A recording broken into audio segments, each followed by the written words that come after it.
A lot of people dip their toes in instructionals, like at least at some point in their jiu-jitsu journey. They're kind of like, all right, I'm finally finding a little bit of a game that I like maybe it's like whatever, half guard or anything, passing single leg X. But so let me dive into some instructionals, start watching them some stuff.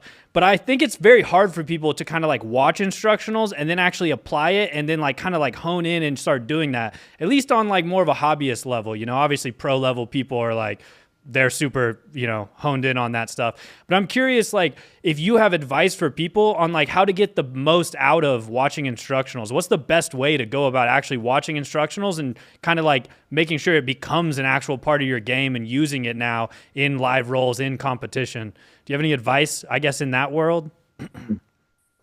Yeah, I think it should be like a iterative process. You should be, I think there's probably only one possibly good reason to like watch something like an instructional just straight, like watch it all at once.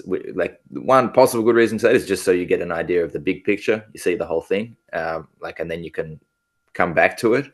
But there's just no way you're going to take in so many details in one setting. So I think like I would just generally watch it until you have some understanding of something you can work on. Like as soon as you get to the point like, oh, I'm going to try that in class, I think you probably should stop there.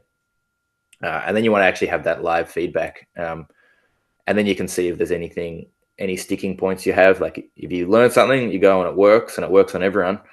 Awesome. You're happy. Almost certainly there'll be someone who's going to have an answer to it. And that way you'll have some context for maybe like, hopefully the instruction you're watching does actually talk about what to do when this move is blocked and how to deal with these particular counters. And then when, if you experience those counters, you're going to have a lot better understanding of like why that's relevant, and you'll take in the information a lot better. So I think it's just an iterative process like that where you keep going back. And I think as you're more and more familiar with the topic, if you're wanting to like still get something out of it, that's what you're looking at, like live rolling footage starts to become better as well. So at first, like you just want to understand the concepts and the movements. But then later, as you're watching the live footage, you can sometimes see some subtle things that occur that might, like you can't talk about everything in instructional. I don't think that's actually a good way to make an instructional either, like where you cover every possible thing.